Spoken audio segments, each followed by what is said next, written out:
You may not recall the days where there were Nigerian princes looking to give away their millions. An email with a subject line of good times could erase your hard drive. Spoiler alert, it couldn't. But email and communication scams have certainly changed over time and gotten a lot more convincing. And especially with the addition of AI, these scams can really look legitimate. So today's episode is talking all about the different kinds of communication scams there are out there and a few ways that you can avoid being a victim of one of them. So let's get right into it.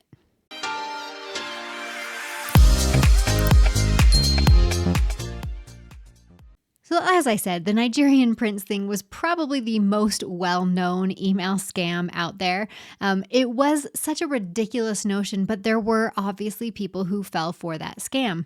Well, these days we get communication from several different sources. We've got texting, we've got direct messages from social media platforms. We have email still. So there's a lot of ways that people who are malicious in intent can get a hold of us. So let's break down some of the most popular communication scams there are out there right now. Before we get into that though, let's talk a little bit about the difference between phishing and spear phishing. So a phishing message is one that they kind of sprayed to hundreds of thousands of people hoping that somebody would bite. So it's kind of like when you're out fishing and you just spread all of that lure out of the boat and hopefully a bunch of fish come to get that. So that's a normal phishing scam. So it's not going to be very specific. It's going to have really generic language, and it's not going to be to you directly. It's going to be like, hello, valued user or valued customer or something like that. It's not going to have any specifics of your personal information. So that's a regular phishing attack. Now, a spear phishing attack is one where they are really targeting you specifically. So they've either gone to your social platform to find out information about you, or they have gathered information about you from a company's website, like or LinkedIn or anything like that. So they're really finding out information about you specifically and reaching out to you specifically with names of people that you know or anything like that. So that's kind of the difference between phishing and spear phishing. So a lot of the communication attacks that I'm going to talk about today are spear phishing attacks, because you can get complacent about messages that come to you that look like it's from somebody you know, or you get a message that has information about yourself, then you're like, oh, like who would take the time to reach out and find out all of this information about me just to scam me out of a few dollars? Well, they have programs that scan different websites and things to do these attacks. So it's not like one person is spending a bunch of time trying to find out this information about you. They're automatically combing through different profiles or things to find out stuff about you that they can just enter into a database and then spit out those emails or other communication. So while they are targeting you specifically, they may not be spending a ton of time just to try find information about you. So let's take a look at some of those types of email scams. So the first one I want to talk about is an email that is supposed to terrify you. So it's talking about how they have hacked your computer and they know everything about you. They have videos of you doing things and they want you to pay them, or else they're going to send this information to your relatives, your coworkers, or whatever. So in this email, a lot of times they may even include a password that you've used in the past. The way they got access to that password is through unrelated data breaches. So they will hack into, let's say, like MyFitnessPal, and they got a whole bunch of email addresses and passwords, and that combination is kind of associated with you. So you have used that password in the past, and you have then email address. So they'll email you with this password and say, hey, this is the password you used. We've gotten access to your computer. We know all of this stuff about you. The truth is they don't. They do have that password, and if you're using that password anywhere else, you should absolutely change it because it has been part of a data breach. But they really don't have your computer. They don't have this video about you. So it is safe to ignore this message. But again, it's supposed to scare you. A lot of people might do inappropriate things on their computer and they see that message and they're like, oh my gosh, they have this video of me. So I call that like the we've seen what you're doing email. The next kind of email is actually going to attack a owner of a company or somebody who is in a position to have employees that are under them. And what this attack does is it sends them an email that says, hey, I just changed my bank account, and it looks like it's from the employee. So let's say I am sending this email to my boss saying, hey, I need to switch my direct deposit information. Here's my new bank account information. So the boss then, they usually do this to small business owners who don't have like a large HR department, who would actually just pass that along to HR and have you fill out an actual form or something like that. What this one does is it's targeting a small business owner who's generally doing the books themselves. And they're like, oh, okay, I'm just going to switch out Sarah's information here and send her check along to this other bank account. Well, the employee doesn't know that this communication has reached out to their employer, and their paycheck ends up going to somebody else. So the day comes around where they're supposed to get paid and they're not getting paid. They go to their employer, hey, I thought I was getting paid today. And then they have to look into it. Oh, I thought you switched your bank account. Nope, I didn't switch my bank account. So that's one that if you're a business owner, especially a small business owner, definitely watch out for those. On the flip side of that, the employee can get email messages from their boss. And generally these will say, hey, what's your phone number so I can text you? I have an urgent request for you. The urgent request ends up being that they need to buy gift cards. And so they need you to go out and buy these gift cards because they're in some important meeting and they can't get out of that meeting. I've gotten one of those, and then sometimes you like to mess with them, right? So I emailed the person back and said, oh, I can hear you in your office. I'll just come and talk to you about this. Because like my wall shared a wall with the CEO. And so like it was easy for me to do because I'm like, I do literally hear him in the office. So, oh yes, you're in some important meeting. I'll just come talk to you about it. So generally I would say don't try and mess with the attacker, but it is fun sometimes to kind of call them out and say, I know exactly who you are, and I'm not going to fall for this scam. So the moral of the story, don't go buy gift cards for your boss because most likely it's a scam unless your boss literally came and told you to your face, I need you to go buy some gift cards. Another scam over email that I see quite a bit is an invoice scam. I do have a whole video about this scam, but the invoice scam is basically you get an email that says you've been charged or thank you for your subscription payment. And it's, hundreds to thousands of dollars. And you're like, oh my gosh, I didn't pay hundreds of thousands of dollars or hundreds or thousands of dollars, probably not hundreds of thousands of dollars. And you're like, oh, I can't afford that to be taken out of my bank account right now. I don't have the budget for that. So you call the number. And the reason it feels legitimate is because they don't have any links or anything like that. It's just got a phone number to call. And so you feel like, oh, well, this isn't a scam because I'm not going to click some link and have my information stolen or anything. This is a phone number that I'm going to call. So you call the phone number and they're like, oh, what's your credit card information so I can check in our system? And you give them your credit card information and now they have your credit card information. So that's the way that invoice scam works. So if you get an invoice like that over email and you're not expecting it, go directly to your bank account, log into your bank account. If there's no pending charges or that charge hasn't come through or anything, you know that scam's not legitimate. Now, the one that I've seen pop up a lot because of AI is a lot of these phone call scams. So you get a phone call that's from the IRS, from police, from any sort of official government entity or official entity, and they are basically saying that you are in trouble. You're going to be arrested. You owe thousands of dollars, or, you have an unpaid parking ticket or something like that. And so what they'll do is get you to pay off your ticket through Bitcoin or through wiring money, which, the local police department totally does that. Spoiler alert, they do not. But it can be scary. They're saying you're going to be arrested. They're going to come arrest you right now if you don't pay this, or things like that. So you get into this terror mode, and you react instead of thinking about what is actually happening. Their goal is to make you react before you think about it. So anything that just makes you want to react super quickly, really take a breath and think about what is happening first. Another thing that we've seen pop up a lot because of AI is voices imitating friends or relatives of yours. So a while ago, we would see a phone call. So this actually happened to my grandmother.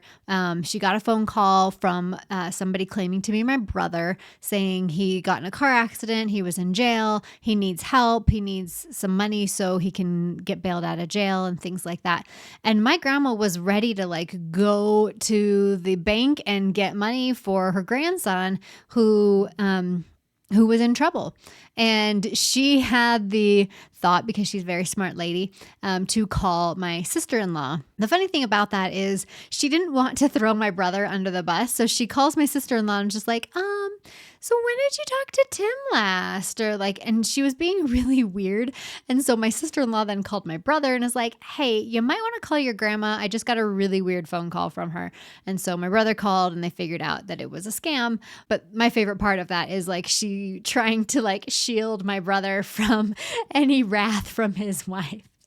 Just by keeping it on the down low. But it was crazy how she could think that my brother was calling her. Now with AI, you can imitate someone's voice very, very easily. And so it's going to be even harder to discern if this is actually my relative or my friend calling me. Another one I've heard of recently is a child calling their parent, and they're saying they've been kidnapped.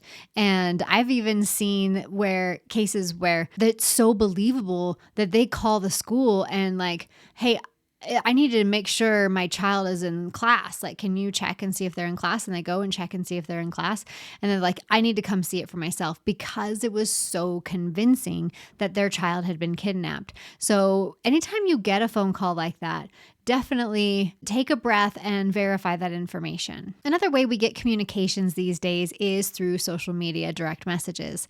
Now, this one can be super tricky because, let's say my friend gets hacked. Now, that friend's account is reaching out to me with the same scam that my friend fell for, and they are trying to get me to fall for it as well. And then they'll take over my account and take over another account. And what they're trying to do is, when they take over these accounts, then they start posting spam links and links to illegitimate sources, saying, hey, I'm making so much money with this. And because it's coming from your friend, you're more likely to click on that link. But it's not really coming from your friend. It is coming from this other attacker that took over your friend's account. So when you do get a direct message from a friend of yours and it's got a link, or it wants you to send them a code, that's how I've seen a lot of Instagram accounts get hacked. I've broken down this entire scam in a different video, but the gist of it is they say, hey, I'm in this contest. Can I get your email address or whatever? So you give them your email address to the account. Now, they put in that email address in a forgot password request or something like that. You are getting that forgot password link, and you're just sending them the last part of the URL. So they're saying, hey, it's going to send you a URL. And so what that URL actually is a forgot password URL. And you're just sending them the last digits of that URL. So then they're recreating that URL, clicking on it, resetting your password. So even if they're not asking you to click on something, If they're asking you for any information that you've received, be very wary of it. Or if they are reaching out to you over social direct messages, then maybe text them if you have their phone number. Hey, are you actually reaching out to me? Is this a contest that you're in or anything like that? 9 times out of 10, they're going to be like, nope, I've been hacked. So be aware of that. So any direct messages over social media that seem a little bit off, definitely think twice about. And then finally, another way people communicate with us is over text message. So I'm sure everybody's gotten different text messages, say it's from the DMV, says it's from the toll, you owe tolls for this one city or anything like that, where it again is telling you, and it seems like it's from some sort of authority, and it wants you to give them money in order to avoid being prosecuted, being thrown in jail, or anything like that. So over text message, another scam that you can see over text messages is a wrong number text. So what they do is they send you a message like, hey, Sarah, or not, they wouldn't call you Sarah. They'd say like, hey, Eric, I'm in town again. Like, let's hang out. And then you're like, oh, sorry, I'm not Eric. This must be a wrong phone number. And then they're like, oh, but you seem so nice. Like, and they start chatting you up, and then they're going to bring you into their crypto scam. So even like wrong numbers, like you might not even want to respond to them, especially if it's really generic like that, where they're like, oh, we met at a party or whatever.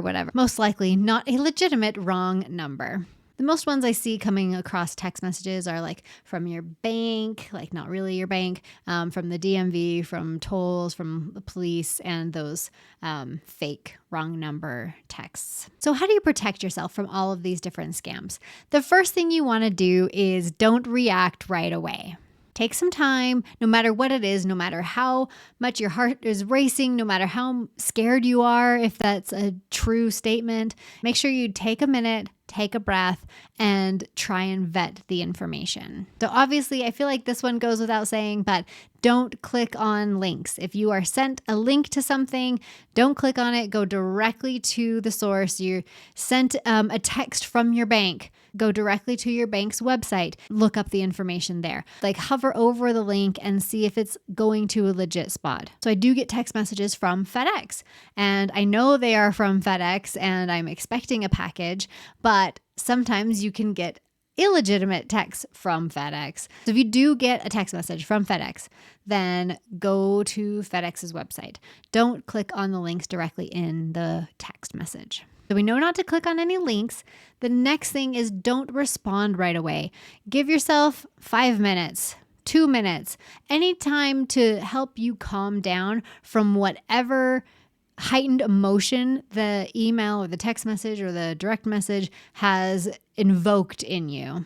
So if you give yourself a little bit of time to breathe and think, then you're less likely to fall for a scam. And I feel like most people do this next one already, but it's worth saying again, just don't answer calls from unknown numbers. Now, this doesn't eliminate it completely because you can spoof a number very easily. So they can spoof the number and it looks like it's coming from the police department. But if they're saying something to you, like get their name, get their rank or anything. So if like say it's a police officer or they say that they're a police officer, go ahead and write down their name, their information, and then look up the number to that police station. There's always a non-emergency line to each police station, and you can call the station directly. Does a detective so-and-so work there? Can I speak to that person? And then you will know if it's legitimate or not. Don't respond to the person that is calling you out of the blue. Even if it's coming from a number that looks legitimate, make sure you hang up the phone and call the number that you find on the internet that is the legitimate location of whoever is calling. And related to that, make sure you just know who it's from or look and see who it's from. On an email, you can click in like the to area and see the actual email address that it has come from. So if the email address is, Sarah@familytech.biz, then yes, that is a legitimate email address. And it's my email address. But again, don't be fooled by that because you can spoof people's email addresses as well.